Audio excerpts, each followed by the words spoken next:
dive right into it with The Enchantments of Mammon, a book I felt was magisterial is heavy, but it was a decisive kind of watershed book. And I know it took you 2 decades to write.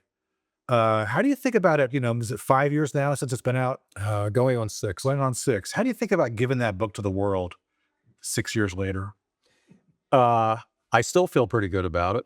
I don't think I'd repudiate a single word. I think that, in fact, the central thesis has only been further reaffirmed over the last 6 years with the ever-growing, I think, consolidation of corporate power and influence in the economy and in politics and in culture. So I still feel pretty good about the work that I described and some of the predictions that I made. You discern something there, and I would say that the argument is sustained at 800 pages. And what's really refreshing is that the prose and the sentence crafting keep the reader in the game, in the conversation. Thank you. And not everybody can do that. And I'm reading one right now. I'm not sure if you've heard of the Sam Tannehouse book on William. Oh, on William Buckley. Yes. It's got similar qualities and it's similar length, and it's a hard thing to pull off. The other one that's large like that is a Secular Age by Taylor. And I think it's a different animal. But anyway, just kind of thinking about these books that really impacted me these last, I suppose, 15 years. Both books with which you could use as barbells. Door stops. Do bicep curls with them. I love that. They're not going to fit as stocking stuffers, people, but they're good reads nonetheless. So the subtitle there is how capitalism became the religion of modernity. Can you say a bit about that? Money and religion. So how did you come to that? Sure. Yeah. I came to the subject in the late 90s, and one of the reasons that I came to it was I started noticing how much of corporate culture, especially corporate advertising and marketing and public relations, was beginning to take on what I thought was this spiritual quality. There were a number of Microsoft ads, especially, which seemed to me to be using a lot of religious imagery, not just from Christianity, but from other faiths. And I began to wonder, what's going on here exactly? The late 90s was also a period of remarkable capitalist triumphalism. This is the end of history, supposedly, and whatnot. And it took me a while to put some of this stuff together, but I began to think that maybe Max Weber was wrong about the whole disenchantment narrative. That somehow science, and especially capitalism, has supposedly secularized the world and had basically denuded it or evacuated it of any kind of belief in spiritual reality. And I began to think possibly that perhaps capitalism had become a kind of surrogate for this pre-modern belief. And so I just decided to go into the history of business, into the history of economics, into the history of advertising, industrial design, and whatnot. That's why it took about 20 years to finish. And I just became convinced that capitalism has this very strongly enchanted quality. Marx was not entirely wrong when he's talking about commodity fetishism. Now, in fact, I would argue that Marx was probably a better theologian than he even imagined. But I do think that he was onto something with this notion about fetishism. Yeah. So, yeah, I do think that in some ways, therefore, Christians, for example, who affirm their faith in the free market are in fact bi-theists. They believe in the Christian God, and yet they also believe in this God of money. Yeah, that's very helpful. You could even get someone like Alistair McIntyre, God rest him, who was mixing Aristotelian virtue with a Marxian streak, points out some of the poverty of Christianity the closer it gets to capitalism. And there were, I forget if Michael Novak and that crowd were in the book at all, but when they're baptizing, they're co-opting St. John Paul II in a way like normative. That was not normative Catholicism. It was a co-option. I once debated Michael Novak at Notre Dame. I think it was possibly 1996, and I was, I'll say, unconvinced by Novak's argument. I think I do talk about Novak for a bit in the latter pages of my book. So, and that's interesting. And this, this is the cultures in which we dwell as Catholics. And even, you might, not to be sectarian or even provocative, but is that kind of religious equation with capitalism, or between capitalism and Christianity, is that a Protestant inflection fundamentally? I mean, Catholics do it too. Americans, Westerners do it. I think historically, yeah, a lot of the problem does, I think, originate with Protestantism for reasons that I go into at length in the book. Yeah. Now, this isn't to say that capitalism is caused by Protestantism. I mean, that's ridiculous. I mean, that's a notion that I think Weber did a good job of dismissing. And capitalism, look, does originate, I think, in the 15th, 16th centuries before the Reformation. But what I do think Reformation theology did, and especially of the Calvinist, later evangelical variety, is to, I think, turbocharge culturally and spiritually this capitalist enchantment. So I would say that the Protestant Reformation was key in bringing this about. So I think Weber was right about that. Yeah. Thank you. That's really helpful. So I think one more question on Mammon. Again, it took it 20 years to write it. It should have an impact in culture for, at least as long as those many years as it took to write it, I think. And, it almost like it gets more clear and clear as the days go on. So that's a tribute.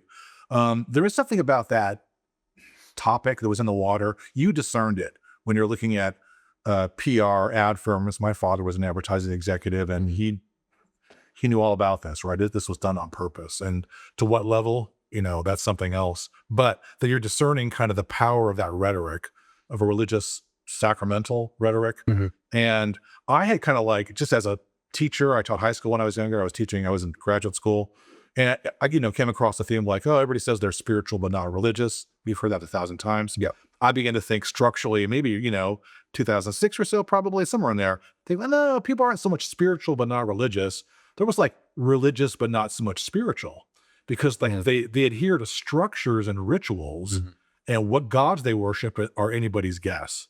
So one thing that was in common was like a ritual activity, capitalist behaviors, consumerist credit cards are as sacramentals, and the high priests of economics. Who knows? But I think either it's 6 or half dozen of another. But I found that kind of inversion as interesting. I think people are spiritual and religious always. It's simply a question of where the spirituality is directed, and what form the religion takes. So yeah, I used to buy into that spiritual but not religious conception of where people were. But I think the more I think about it, that doesn't explain a whole lot. So people are always spiritual and religious. Yeah, I like the both and part. That's much better than. The other thing, if I could comment just a little bit about what you said about advertising, I think that one of the powerful things that came across to me about advertising and doing this research is the way in which advertising co-opts and becomes predatory on very real desires that people have. We often say that advertising creates desires in people, and in a way it does. But I think in a more profound sense, it doesn't so much create desire as much as it arrogates it and redirects it or misdirects it or misenchants it, if you want to put it that way. Yeah, I think if you're an astute person working in marketing and public relations, you know that. Advertising, I think we should think of as the iconography of capitalism, right? I mean, in the same way the churches have icons,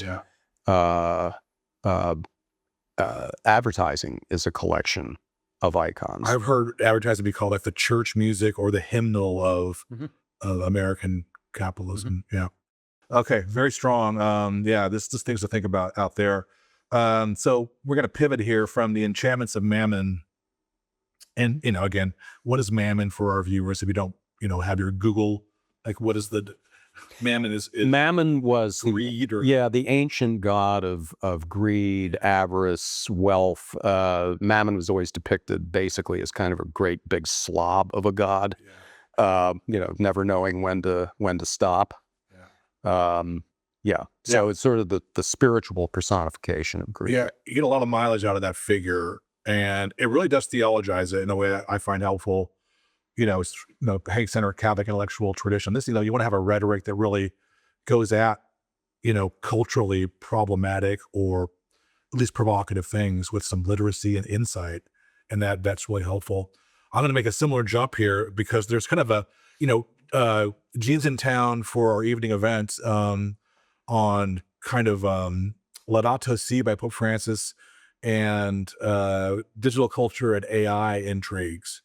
And so there's a movement kind of there's kind of a term in AI criticism of the enchantments of Moloch. And the idea is Moloch is kind of a god that demands, it's a Canaanite god that demands sacrifices, that eats the young. It's the god that you would sacrifice ritually children for appeasement and favor. So, it's a big pivot, but there's an idea that the AI kind of that's coming down the line has actually harvested a lot of young people along the way. Mm-hmm.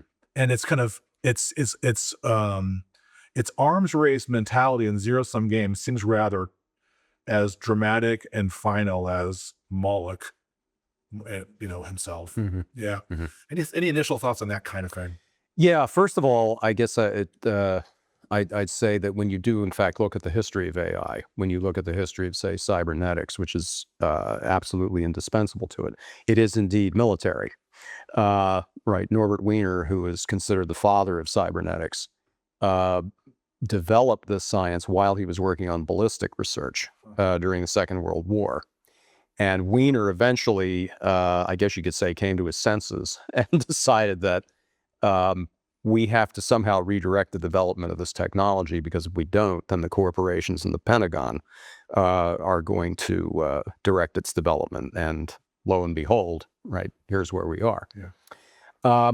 In terms of sacrifices, and in terms of the sacrifice of a lot more young people to this technology, well, one of the things I guess I'd say is that one of the things I notice about college students today that's in some ways is very different from the students I first encountered in 2000 is the degree to which they are either willing to or they acquiesce in the sacrifice of a great deal of their true desires and curiosities toward STEM, all things STEM.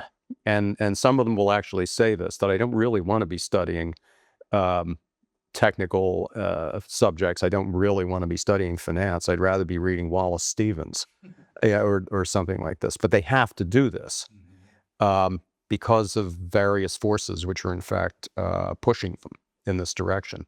So I think one of the first and most fundamental and most horrible sacrifices that young people make is the sacrifice of their own curiosity and their own interests to this, because at least they believe this is the only way that you're going to be able to survive, if not flourish, in this age of technological fetishism. Yeah, it's very powerful, and I see it in my own experience, in my observation. My own children, in a way, they'd have a good response to this, and it's interesting to watch them navigate because they're kind of waking up to this stuff a little bit. But this makes me right away. I thought of Byung-Chul Han, the Korean-born German philosopher, who writes these little short books that are kind of perfect length on these topics. And he has a term. I don't know if he was the one that coined it, but he calls it an auto-exploitation.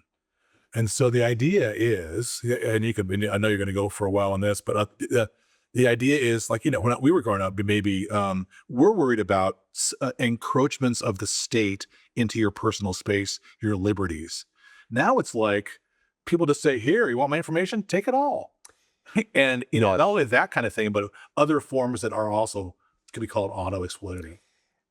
This is, I'm not familiar with his work, but when you do mention him, I think immediately of an economist at Notre Dame named Philip Morawski, who talks about what he calls the entrepreneurial self, the way in which we now think that personalities either should be or simply are created through social media, through likes, through clicks, through product recommendations. This is the whole sort of influencer culture that we now see.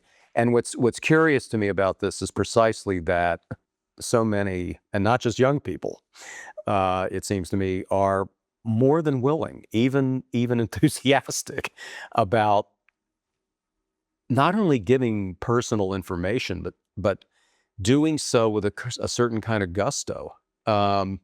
This is disturbing to me because not only are you giving it to the state, you're giving it to the corporation, you're giving it to people who will possibly use it for ends that you don't approve. I can't quite figure out why this is. I think that partly, I think that when we talk about auto exploitation, we're possibly avoiding the fact that since these technologies are there and since they're increasingly the only ones available, you sort of have to use them now. So you're in a sense, you're forced to exploit yourself.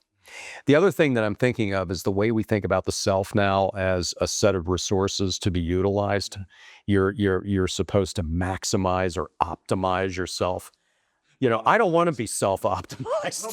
Monetized, right? Yeah, I because there's a lot. I guess there's a lot of potentials in us that I don't want to see Like the optimized. self of the 70s, because in the 70s you had all that kind of psychobabble on one hand, or also the self-help, self-actualization. It's a little bit different today. Is it mediated self-actualization? Well, it's self-actualization in the sense that you are the only one capable of actually realizing, as we say now, your best self.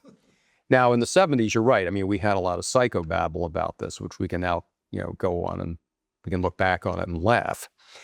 But the good thing about it, I think, that makes it somewhat different from now is that at least in the 70s, when we were all psychobabbling about improving ourselves, that we still, most of us at least, still had some kind of a sense that the self was to be realized in a community. And also that the community was necessary for you to help develop and actually discern which parts of yourself you should, in fact, actualize. Because, as I said, I'm not sure that all of everything about ourselves should be actualized. Yeah. Whereas now, because I think so many communal kinds of ties and bonds have attenuated for all kinds of reasons, we don't have that sort of a community that's capable of shaping us. And so we're, in a sense, sort of forced onto ourselves. Which when I think that people are forced onto themselves, what they really means in this new environment is that you're being forced onto the algorithms. You're being forced into really a panoptical kind of a community or a pseudo community. So I don't think ever really people do, quote, actualize themselves in a void.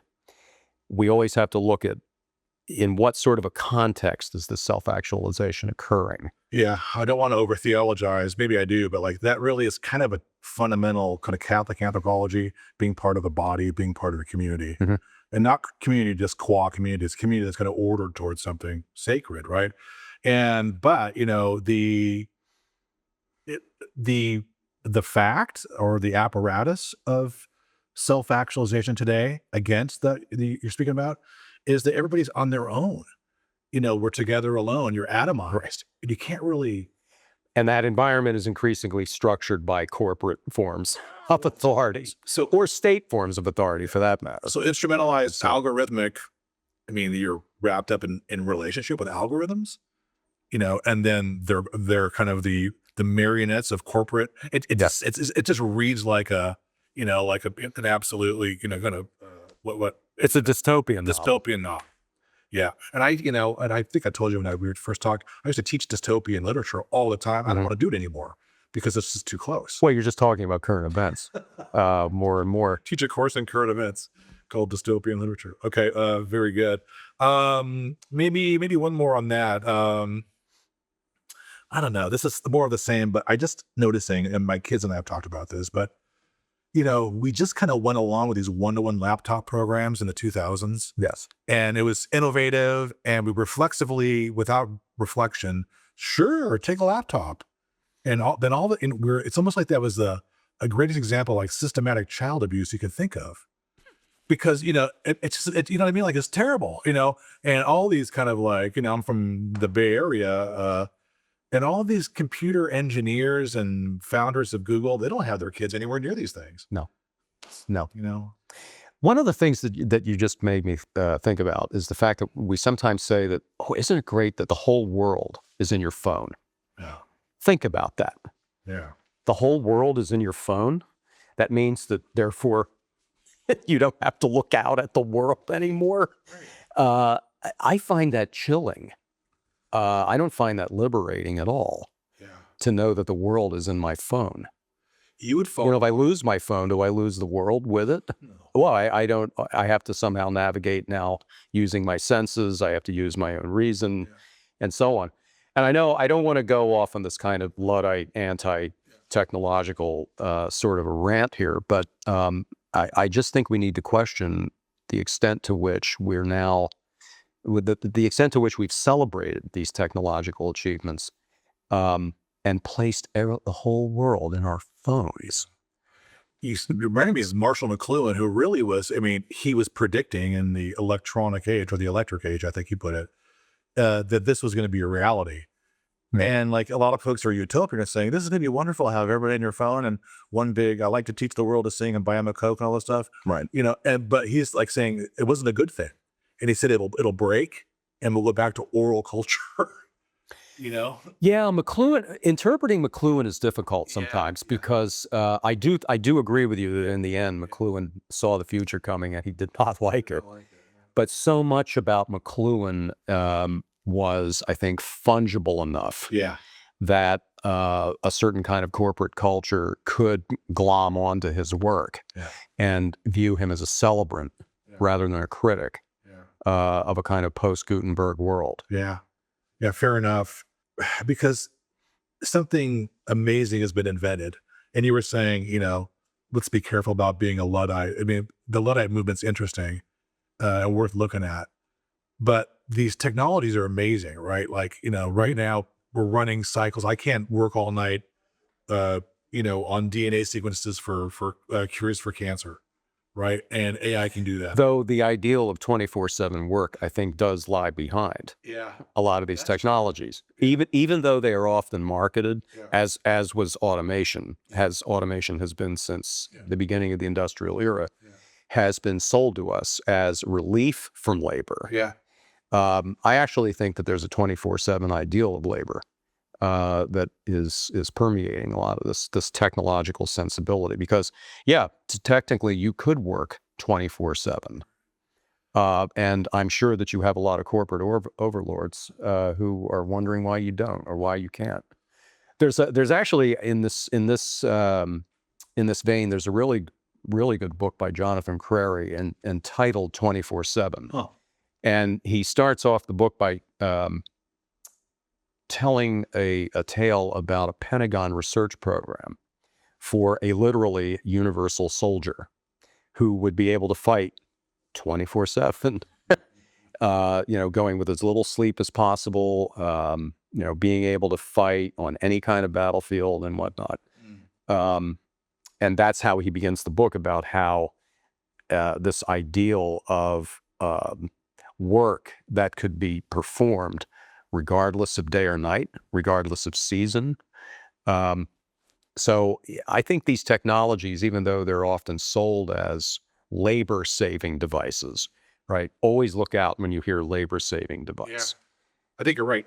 Because what it means, I think this needs to be clarified. What it means is your labor is being saved on a particular task, which then means that more tasks can be given you.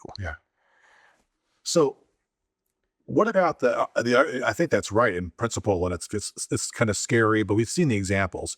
The kind of Friedmanian corporate ideal is devours, right? But then there's something about like, labor being replaceable by robots in this. How do those two things square? mean, it's labor 24/7, but Right. where's the human? I don't think in theory you can square them. To be honest, I think a lot of this plays out in practice in Yeah. just really strange ways. Um, one of the fears that I have, for example, about automation in general, but AI in particular, is not so much that you're going to have these waves of technological unemployment. This is a fear that's been stoked since the beginnings of the Industrial Revolution, that, oh my God, whole classes of jobs are going to be eliminated. And in many cases they were, to be replaced, as economists will always tell you, but by new jobs, new kinds of employment. What has long worried me about automation and about artificial intelligence in particular, is more the degradation of labor than its replacement. In other words, your individual job is just going to become worse and worse and worse, at the same time that it is going to become less and less and less well remunerated. Your job is going to be de-skilled. It's going to be subdivided. Um, you're inevitably going to see what David Graeber memorably called bullshit jobs, which are still jobs, but they're meaningless. They're in many cases really unnecessary, and the people who are performing them realize that they are useless. But because that's the only way you can make income, that's why they still perform them. Right. So then that's a pretty bleak picture. I'll ask you about if there any hope that you might see or anything, or any optimism. But like, you start thinking about things like, well, these technology is supposed to liberate us and provide more leisure for us. You're outlining another scenario, and it seems realist to me. Yeah, where's the leisure? There's no leisure there. I mean, you're gonna get a universal basic income. Is that part of the picture here? Is that ever gonna be something? I go back and forth, to be honest, about UBI. On the one hand, I think, given the fact that we're probably still going to have a basically capitalist system for the near future, in order to keep people out of poverty and destitution, sure, tax Elon Musk and Mark Zuckerberg and hand everybody $50,000-$60,000 a year. If that's the only way that you're going to keep people off the street, fine. But then I think that then could possibly become a way in which you just lull people into acquiescence to the system. Okay, I'll get my money, I'll get my UPI, I'll be able to afford food and rent and maybe, some, computer games that will keep me amused. But it's not something that's going to cause you to really challenge the system in any way. So that's why I go back and forth about a universal basic income and its political impact. Yeah. Okay. Very helpful. You're mentioning economics, of course, as it runs through your thought. But I driving to work today, I heard the Nobel Prize for Economics. I think a trio of people. One of them's a Northwestern professor. I think it's Dr. Mokior, and forgive me if you're watching, Dr. Mokior. But technology and history as a dynamic and in an economic way. And I heard the interview with the good professor on the way in, and he was very, very optimistic about AI, but he was very pessimistic about institutions and political apparatuses to handle that major, it's like the hockey stick graph, I think he said, where things are going along and all of a sudden this thing happens, Right. and the structures are in no way able to or equipped to deal. Any thoughts on that kind of thing? Well, sometimes I wonder if economists and computer engineers and whatever actually want the institutions to adapt to it. Because I think that people like Musk and Sundar Pichai, and who's the CEO of Google, and a lot of the others in the techno oligarchy really want the institutions to adapt, rather than have the institutions simply adapt to them. It's curious to me that about the political thought of many of these techno oligarchs. People like Peter Thiel and Curtis Yarvin, who are profoundly anti-democratic. Who are extremely hostile to any kind of popular sovereignty, and these guys, I think, at the drop of a hat, would appoint themselves our overlords. So, as usual, I think economics as a discipline is far too optimistic about technological change. And I think it's sort of built into the discipline, frankly, of economics, because economics, at least as it's currently structured, really has no place for politics. It has no place for any kind of moral evaluation of technology or goods or services or whatever. I could go on forever about why I don't think economics is really a science, and therefore, why do we have Nobel Prizes in it? But Let me read from Paul Krugman, speaking of economics from today's New York Times. Anti-scientism is a widespread attitude on the religious right, which forms a key component of MAGA. In past decades, however, the forces of humanism and scientific inquiry were able to prevail against anti-scientism. In part, this was due to the recognition that American science was essential for national security as well as national prosperity. But now we have an administration that claims to be protecting national security by imposing tariffs on kitchen cabinets and bathroom vanities while gutting the CDSC and EPA. Krugman goes on to say, does this mean that the U.S. is losing the race with China for global leadership? No, says Krugman. I think the race is essentially over. Mhm. Even if Trump and his team of saboteurs lose power in 2028, everything I see says that by then, America will have fallen so far behind that it's unlikely that we will ever catch up. Mhm. What do you think about that? I don't think in the same kind of coordinates as Krugman does. I teach a course at Villanova entitled American Empire, and I guess I simply teach that course and think about these things in a very different way than Krugman does. I have to wonder, for example, what, quote, U.S. leadership has wrought over the last 50 to 60 years. Ask hundreds of thousands, if not millions of people who've died or suffered under that hegemony. Now, this isn't, of course, to say that any kind of Chinese world hegemony is going to be any better. But I don't think in terms of the same sort of arms race technologically that Krugman does. Yeah.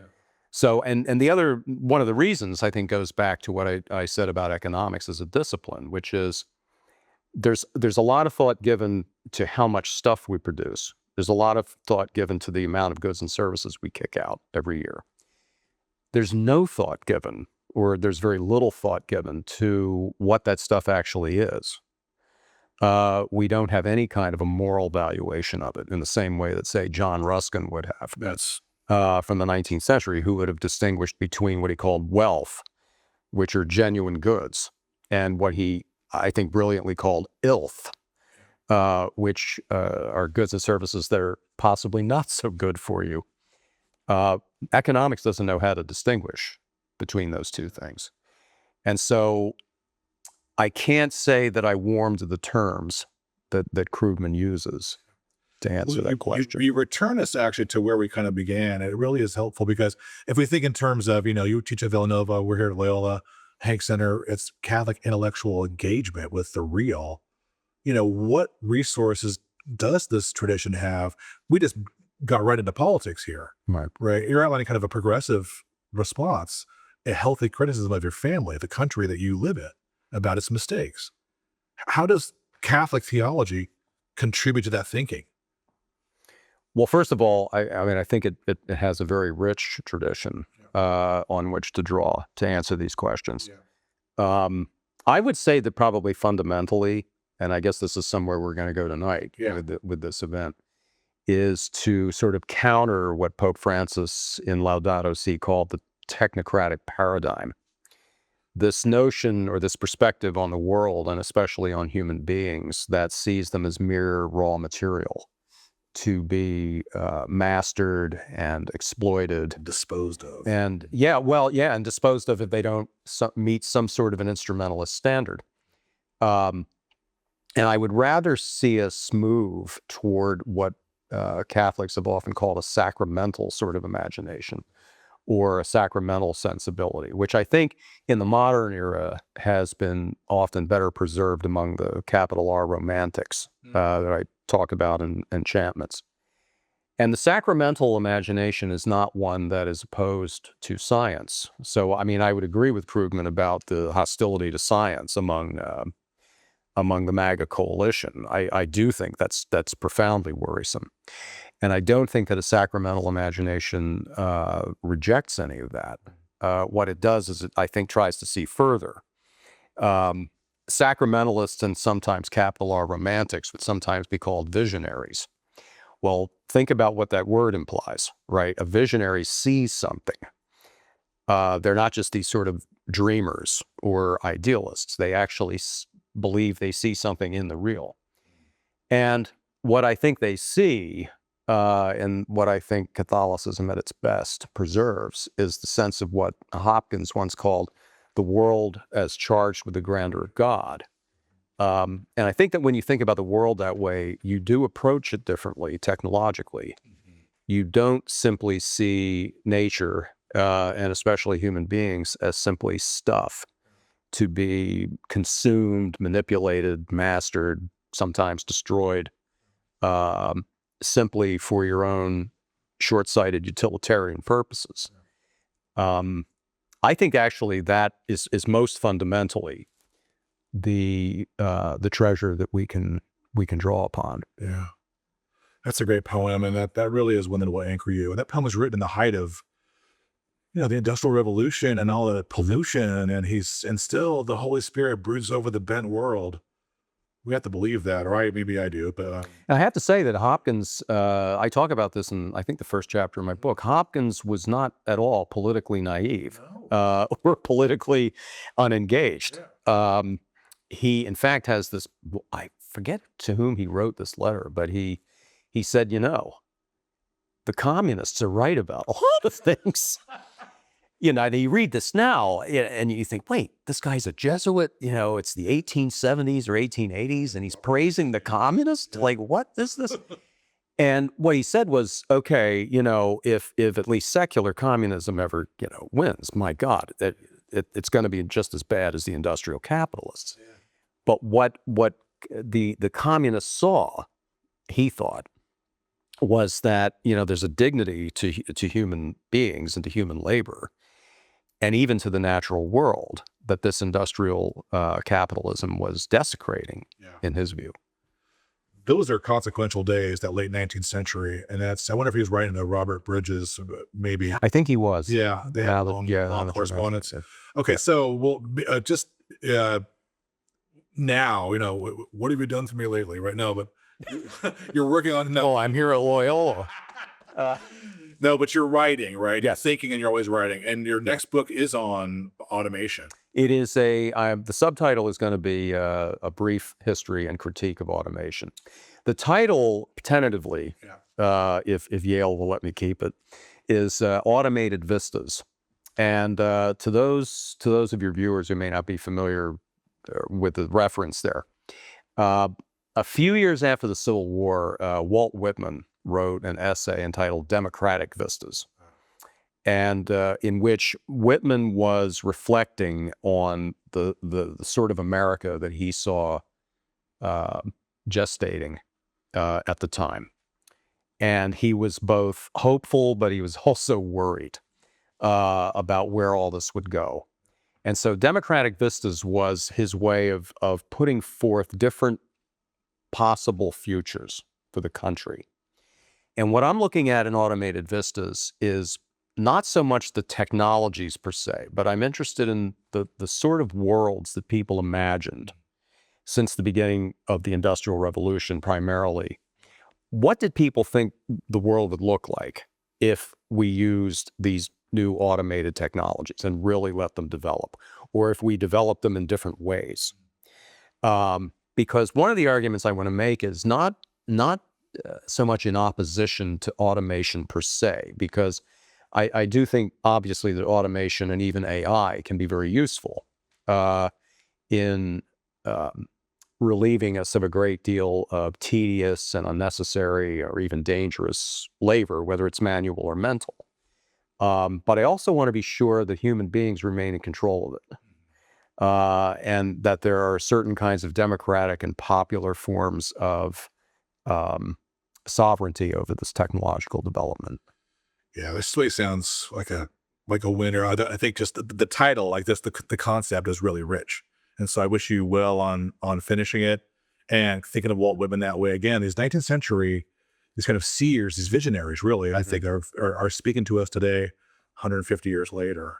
Okay, thanks for a wonderful conversation. We're going to close with a little fun thing, like desert island. And so you got to imagine yourself on a desert island, okay? And you get some things. You get a food.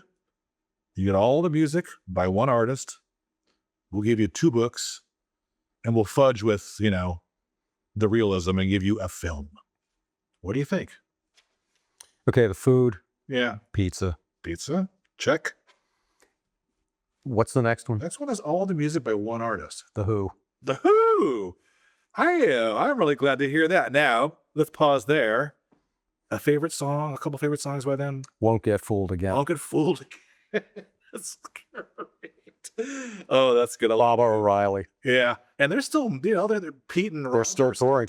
It's amazing. Still touring. Yeah, great guys. Okay, this is something that right up your alley. Close second would be Eric Clapton. Eric Clapton. Close second. What a great life. What a great person and a phenomenal guitarist. And he does a lot of good work for people too. So, okay, good. Okay, how about not 1, but 2 books? One would be Parade's End by Ford Madox Ford. I thought that was, for me, that was a really important book in shaping how I view the world. And probably a collection of poems by Kenneth Rexroth, who I think is one of the great lyric and love poets of the 20th century. That's a great pairing. That's really wonderful to hear. Yeah, wonderful. Okay, I know you're a film and good TV buff. What do you? What did you have a film in mind? Reds. Oh my gosh. Reds. Warren Beatty, Julie. Warren Beatty and Diane Keaton. God rest her soul. God rest her soul. Yes. Why? Love story set against political upheaval. There we go. Well, with that, I would say Casablanca, but the problem is they have to leave each other at the end. It's a beautiful movie. Reds. Yeah, Reds. Yeah. They come together at the end. Together again. With that, that's a perfect ending to, I think, what's really a great conversation. Thanks for taking the time. Thanks for being here at the Hank Center. And we look forward you're not going to see this until after the event, but tune in next time for another installment of the Hank Center's Public Voices series. And take care, everybody.